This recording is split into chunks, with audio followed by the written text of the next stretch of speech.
Hi there, folks, and welcome to Facebook, WMUR's Facebook page and Facebook Live with the candidate. I am joined by Senator Kelly Ayotte. Good to see you here on social media. It is great to be with you, Josh. You did this once already, right? I did it in the primary with Adam. Yeah.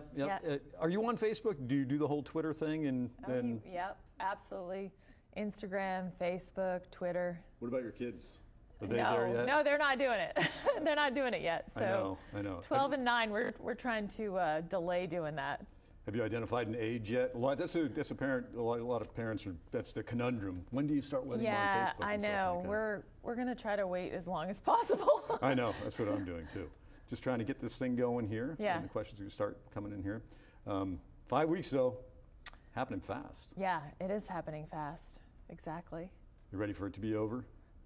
You know, I'm sure people will love to have their televisions back. So yes. Okay. Bear with me here. Still. How is the campaign going, though?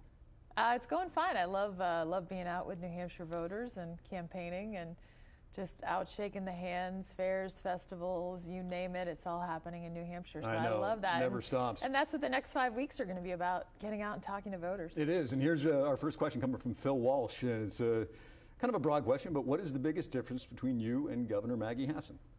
So I would say the biggest differences between us, starting first with national security. My time in the Armed Services Committee, my husband's a combat veteran, served in Iraq, and this has been an issue I focused on keeping the country safe. And I have experience on the committee. I was the only member of the delegation to vote against automatic cuts to our military that are diminishing the readiness of our military, and so I've been fighting against those. And on the Iran agreement, this is a big difference between us. One of the first things she did when she got in this race was endorse the flawed Iran agreement, which is allowing the largest state sponsor of terrorism to keep infrastructure for nuclear weapons. They've tested ballistic missiles. The cash relief they've gotten have gone into supporting more terrorism. And so we have a big difference. I'm more prepared to handle these national security issues. She's not been able to talk about the homegrown terrorism threat post the attack in New Jersey and New York. She was asked, hey, are there other domestic terrorism cases in our country? She couldn't answer it. And unfortunately, there are. And this is something our FBI deals with every day. Over the last couple of years, there have been over 90 indictments of people engaged with ISIS or providing material support for ISIS. So I think I'm much more prepared to keep New Hampshire safe. And just another difference on that front, sanctuary cities, I think we should enforce our immigration laws, and Governor Hassan supports sanctuary cities. And when it comes to spending and taxes, I'm for you keeping more of your money in your pockets. And Governor Hassan has a history of increasing taxes on small businesses, campsites, car registrations, about 100 of them. All right, thank you very much for the question, Phil. Next one coming from Arnie. This is an important one. A lot of people are asking this. What will you do to help develop a balanced budget and reduce the national deficit? Well, first of all, we need to make sure that we have regular budgeting.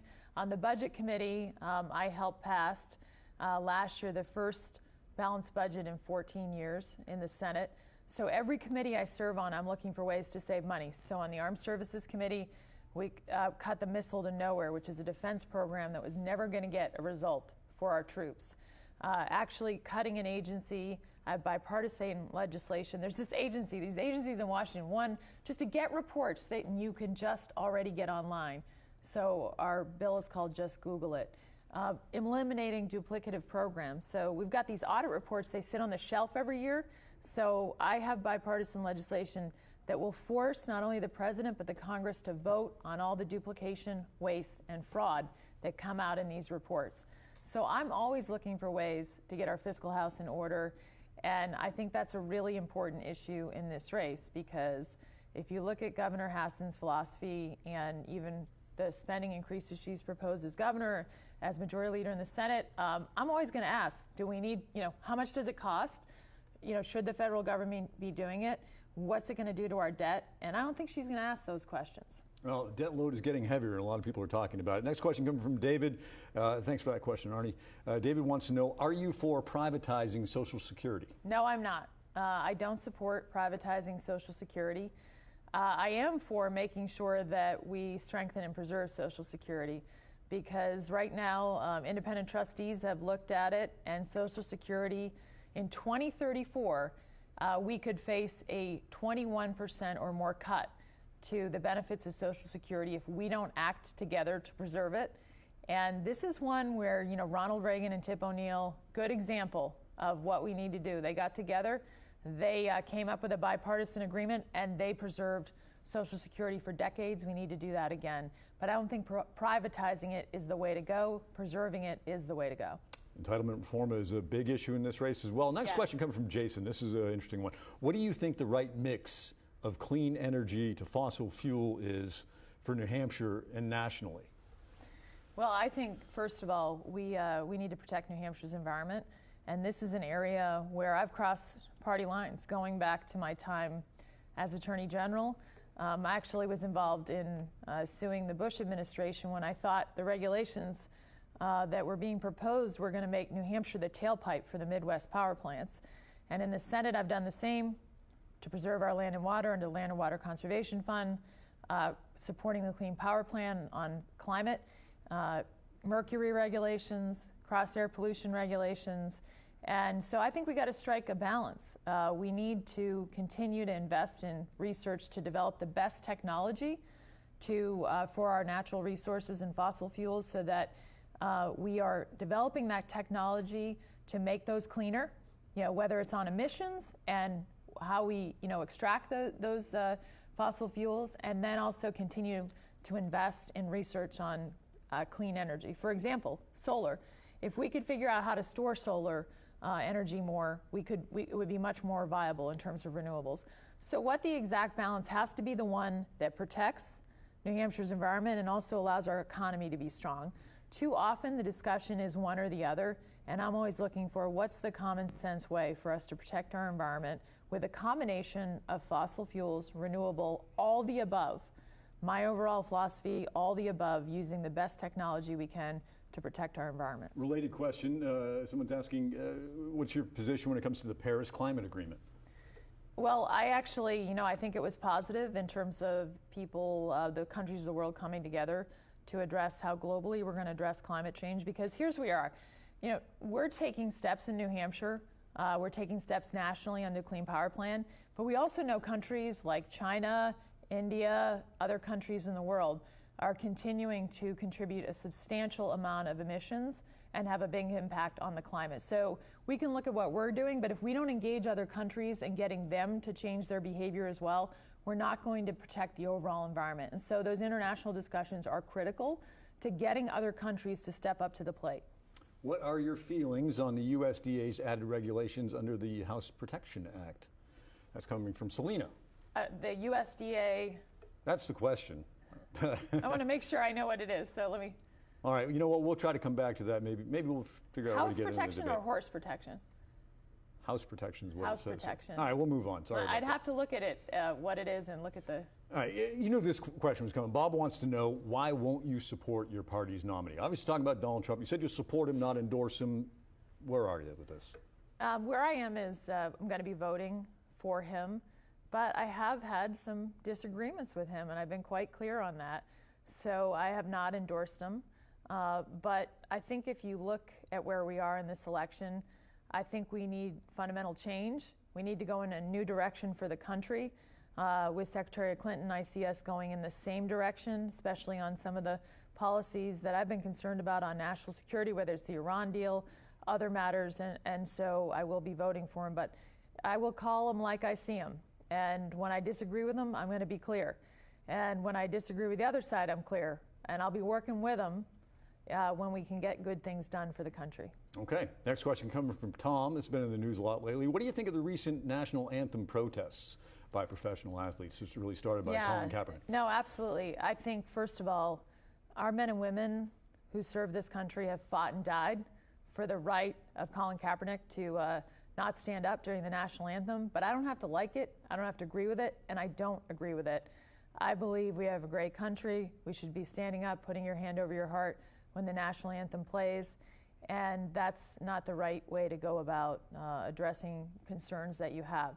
And let me just say for a minute, you know, having served as Attorney General, I just want to make sure, you know, I'm concerned about that our police know that we stand with them, and that as I look at the racial divide that we're facing, it's going to take leadership. But it's also the police are part of the solution, and I've seen it with the communities in New Hampshire and the community policing that our police do, and I'd like to see us looking to have the police be part of the solution. Lori says you're such a positive person. How do you deal with all the negative attacks and the ads that are out there that come from the other side? Yeah, you know, I got a great playlist, and sometimes I just have to play it. Who's on it? Oh my gosh, I've got lots of great. You know, I've got Queen, I got The Script. You know, I got a little Taylor Swift, "Shake It Off." We all do. A little country? If you're in a little country, exactly. Yeah, so I think put it in the iPad or the put iPod. it in, tune out, and I want this to be positive. See, that's the thing. You know, in terms of who's going to be New Hampshire's voice in the Senate, you should have a positive vision about what you want to accomplish, what you want to get done, and how we're going to get it done. Obviously, a big issue here in New Hampshire is the crisis of addiction. Unique question here. Jamie wants to know, why don't we see more Vivitrol clinics and less methadone and Suboxone? Well, I think what we need to do in general is expand our medication-assisted treatment. Whether, you know, obviously Vivitrol is, I think, an important medication that people should have access to, but we've also had you know, you've had sort of a cap in terms of how much medication-assisted treatment that people could provide. And under the recent Comprehensive Addiction Recovery Act that I helped get passed at the national level, we're also allowing nurse practitioners to help in this too, with supervision from doctors. So part of it has been a lack of capacity, and I think Vivitrol is an important part of for those who need medication-assisted treatment. Obviously, that to me, we should make sure that the doctors are able to do that we allow the capacity here, and we just don't have enough treatment capacity. And that's why we focused on the Comprehensive Addiction Recovery Act, expanding treatment and recovery, because it's not just the treatment, it's the recovery of someone leading, you know, a good quality life, and that's what Hope for New Hampshire, which is a great organization, is focusing on also. We're getting a lot of questions focused on energy and the environment. One question is asking, would you support a climate impact study for any new infrastructure projects? And it's just scrolled up on me, so I don't have the name, but I apologize and thanks for the question. Well, I think that first of all, when you have a major project, you're going to do an environmental impact, and that can be included in it and should be included in it. And I think but it comes back to regulations again. But too, I think we've got to do it in a way that we include it in the existing already. When you have a major project, you already have to do an environmental impact. And so if we include it in that assessment, it makes sense. And I think we need to make it easy for businesses to do it too, right? To not, you know, do it in a way that we get the information, we make the decisions, and we also make sure it's done in an efficient way. So it's not dragging projects out for years. We find out what the impact is, we assess it, we figure out if there needs to be mitigation, and we get things done while also protecting the environment. This is working for you, at least as far as Elizabeth's concerned. She says, good answer, you have our vote. Not sure what answer she's talking about, but there you go. Next question, centering on immigration. And yes. This keeps scrolling on me, so I'm going to have to kind of paraphrase it a little bit. Basically, would you still support the Gang of Eight bill when it comes to immigration, something you had supported in the past? Yeah, I mean, I voted for it. It wasn't a perfect bill, but there were some good pieces of that bill. Let me just lay it out. That bill, in terms of the illegal immigration problem, doubled the amount of border fencing. It doubled the amount of border agents. It created an entry-exit system. Right now, 40% of the people who are here illegally actually overstay a visa. And so it's absurd that we don't have an entry-exit system. It created that. It would have strengthened the E-Verify system to make sure it was throughout the country and workable for the private sector too. And then on the legal front, it would have dealt with the issue of reforming our legal system to make it about people coming here that want to be a productive part of our society, help us make the country stronger, and we are a country of immigrants. It would allow that. And what it did do is we have 11 million people who are here illegally. Send back the criminals. That's what it said, and I think that's important. We send back the criminals. And the people who are here illegally, they can't get in front of anyone else. They got to get in the back of the line before they have legal status. They got to pay taxes, learn English, have a job. And so we have to have a logical way to deal with the immigration issue, starting first with the security issue. And that's why, I think any solution we're going to have is going to have an entry-exit system, going to enhance that border, is going to make sure we're dealing with the illegal system. And let me mention one other thing again, to go back to sanctuary cities. Yeah. Again, we've had separate votes on the Senate floor on the sanctuary city issue. No matter what we do, we've got to enforce our laws. We've got to deal with it, address it, and then enforce those laws. Because, a sanctuary city is a situation where they're not the locals are basically told, don't cooperate with the federal officials on immigration violations. And we can't have that happening anywhere on any kind of laws. People have to be able to work together. And go ahead, please. Just to mention, again, this is a big difference between Governor Hass and I. She supports sanctuary cities. I would not. Social media, we're on this now. Tons of people are on it. Do you think that when it comes to national security and detecting the possibility of homegrown terror, that we're up to speed as far as what can be done without violating privacy? Monitoring what's going on out there in the chatter and the things that could be plotted. What we've seen is, first of all, Twitter, Facebook, other social media sites have taken down thousands and thousands of, ISIS-related sites. So the private sector encouraging them to do more of that is critical. And they're trying to. They don't want ISIS to use their sites either. But we know that ISIS is actually using social media to encourage people in our country to self-radicalize and to commit attacks here. So we've got to deal with that, asking the private to take it down where they find terrorism-related sites. But also, we've got to give our first responders the tools that they need. Right now, the FBI is being limited in terms of their ability to get what's called electronic transaction records. So they can get business records, they can get phone records. They used to be able to issue a national security letter to get not your content, but to get where you signed up, your profile, and then if they need more information, to get a warrant to get in the content. And we had a vote on the Senate floor on that. It failed by 1 vote. And we need to fix it, because when I was a prosecutor, I could get that information with a subpoena from the AG's office in an internet predator case, a murder case, a child porn case, and the notion that we aren't giving that basic tool to the FBI just strikes me as absurd. Next question, and I missed the name, but it centers on the Supreme Court. You've been asked about this a lot. You've stood with Mitch McConnell not to have a hearing on Merrick Garland, the president's nominee. A lot of people are asking why. The Senate had the majority, Republicans had the majority in the Senate, could have had the hearing and voted him down if that was the decision. Because I think we're in a situation that's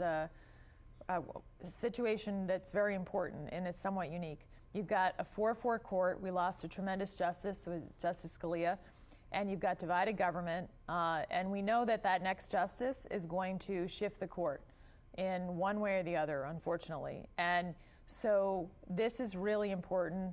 When you think about what's at stake in this presidential election, the people weigh in terms of who they elect to nominate the next justice of the Supreme Court, and that we have the confirmation process there. Why? Divided court, divided government, your constitutional rights at stake for decades.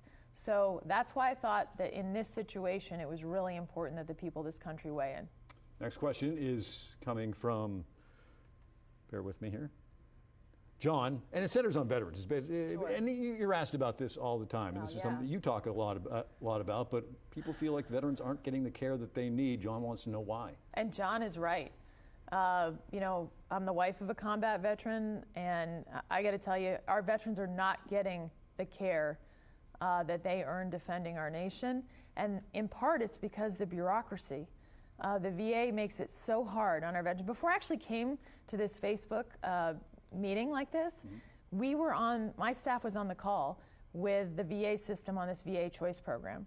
And Senator Shaheen and I have worked, because we don't have a full service hospital, to allow our veterans to go seek care in their communities. All 26 hospitals have signed up and wanting to participate in that program. What's holding it up? And what's holding it up is bureaucracy and middleman. The VA set this system up so the veteran has to call this middleman, and they're trying to set up the appointment. They're going to determine whether they're eligible. We need to eliminate that middleman, give the veteran a card, say, here's your network, all 26 hospitals, you can go anywhere you want. and treat it like TRICARE or other cards and let our veterans go with their own feet, schedule their appointment, not wait in line, and get the best care that they deserve defending this nation. I've introduced legislation to make that happen. I'm working with Senator Shaheen to make that happen, and this is a top priority of mine because our veterans deserve the very best, and nothing makes me angrier when I learn about what our veterans are going through. And we're helping a lot in our office to try to help different veterans, but they shouldn't have to come to their member of Congress. They should just have it right, make it easy for our veterans. Al's asking the question, a bit more of a statement, but eminent domain, what's your position? I mean, this is what's talked a lot about as far as Northern Pass and the gas line. Yeah, no, I think we have to be quite careful when we use eminent domain, and it can only be for the public benefit, and we have to protect people's rights. And this is obviously, I'll tell you one thing, I didn't like the Supreme Court decision in New London versus Connecticut years ago, which I thought went too in favor of the ability to take people's property for insufficient reasons. So I weigh in on the side of making sure that you have to protect people's rights, their property, and that was a big Supreme Court decision. If I could come up with one Supreme Court decision that I would disagree with, that one was on the top of my list. All right, Cassie wants to know what's your favorite place in New Hampshire. Well, my favorite place, I would have to say Mount Washington, but my couch is pretty good. And also locally, I live in Nashua, so Mines Falls Park is where I like to run, and that just is awesome because I actually started my day today. I went out for a little run. Deborah wants to know what's being done to help homeless in New Hampshire. Obviously, this is probably not talked about as much as it has been in the past, but it does exist and it's still a problem. Yeah, I think obviously there's been a big effort from HUD that I've been supportive of programs that help end homelessness, get people into shelter. We also need more affordable housing. So we're in a state where the affordable housing issue is a big deal. So many families they can't find housing that they can afford. So I've been supporting expanding the low-income housing tax credit to create more affordable housing. And at the HUD level on homeless lists, let me just point out something that I had to deal with that I've been disappointed with. HUD, I think, is trying to put in programs to get the homeless into shelter, and that's all been good. But they changed their regulations, and places like Liberty House, which does a great job serving our veterans who are homeless and getting them in a wonderful house where people care about them. They made it so they're a sober facility. They made it so if you're just a sober facility, then you weren't going to be able to get federal funds. So I actually got an amendment passed in the Senate on an appropriations bill this year to say that places like Liberty House could still be eligible for HUD funds, because we know there's some great places in our community. Some are sober houses like Liberty House, and why wouldn't we want to have all the options to serve our homeless population and our veterans? Unfortunately, nothing is more upsetting than to know that some of our veterans are homeless. We only have a couple of minutes to go, trying to get to many of these questions as we can. Next question is coming from Andrew, talking about the Family Leave Act, paid leave programs. Wants to know if the burden should fall on the businesses to make sure that there's something available when it comes to paid family leave. So I think, first of all, I have legislation that would allow more opportunity for flex time. I think that's critical, and that's why I've introduced that. And I also think that we can give, one of the things I've been supportive of is giving some more tax opportunities for flexible spending accounts, expanding those, and also businesses further incentives to provide paid leave for their employees. Next question, Tom. When will the government help seniors so they don't have to depend on their kids? Yeah, kind of a broad question, but obviously it's a really important question, and I think it starts with making sure we strengthen and preserve Social Security and Medicare, because those are the very important senior programs that often, if we don't strengthen and preserve them, then that's obviously, my grandparents, like my meme and my grandfather, they both lived in their 90s and they couldn't have made it without Medicare and Social Security. So I think that is really critical. I also think one of the things I know is for caregivers. I'm co-sponsoring legislation for a tax credit for caregivers that that is important, you know, so that we can have an ability of family members to help our seniors and those who need the help. And I also think we have to deal with, you know, all this stuff gets passed on to seniors in terms of costs. So the more affordable we make it for our families, whether it's on healthcare issues, whether it's on, you know, how much food costs and energy costs, that's all going to help our seniors. Let's end with a question coming from Elizabeth, on the minds of a lot of people. And it's a broad question again. Why is this election so negative? And she goes on to say, what can we do to make the negative ads stop? That speaks to Citizens United to a certain degree, but yeah, just the tone of this thing, we haven't seen it like this before. Yeah, no, there's been so many false negative ads on the TV, and some of you out there on Facebook may have seen my baseball ad, but that was one of my points in that ad, because there is a lot coming at a candidate like me that just isn't true. And when I got in the Senate race, and when Governor Hassan got in the race to run against me, I offered her what's called the People's Pledge. And that was in place in the Mass Senate race between Elizabeth Warren and Scott Brown. And actually, Senator Sheen offered it in her race with Scott Brown. And what it did in the Mass race is the parties agreed, essentially, we're going to create a penalty system if this outside money comes in to support either of us. And it kept most of the outside money out. And unfortunately, Governor Hassan did not take the People's Pledge. And I wanted all this outside money out. I wanted it to be about our campaigns and really about what we stand for and what the differences are in this. So I'm disappointed she didn't take it, but I think part of it is obviously, you know, the people who are spending all the money, whether it's Harry Reid and others, about our Senate race, is that money, she wanted that money to come in. I think we should have agreed as parties to try to keep that money out, and it's disappointing that she wouldn't accept that. But when this election is over, no matter who wins at the top of the ticket, someone's going to have to extend the olive branch, because this nation faces huge problems: debt, deficit, national security, entitlements, whatever. I mean, we've had a list of them right here. Well, and how does that begin? That begins, I'm one of the most bipartisan senators, and that's how it begins. It begins by looking for ways that you can extend an open hand and look for common ground. And I know when we do that we can fix our problems, we can get things done. Because all the major issues and challenges we face in this country, it's taken both parties working together to get them done. And that's really my goal. I wake up, I look for common ground to fight for New Hampshire and for this country. And that's why I do have one of the most bipartisan records. It's why I want to run again. It's really my passion, because we need more of that, not less of that, in our nation's capital on our behalf with the great challenges that we face. Well, we are out of time, and I appreciate everybody out there in cyber world who asked their questions. Thanks. And thanks for joining us, and thanks. Best of luck to you moving forward. Awesome. Thanks, Josh. See you next time. Great to be with you. Good to see you. See ya.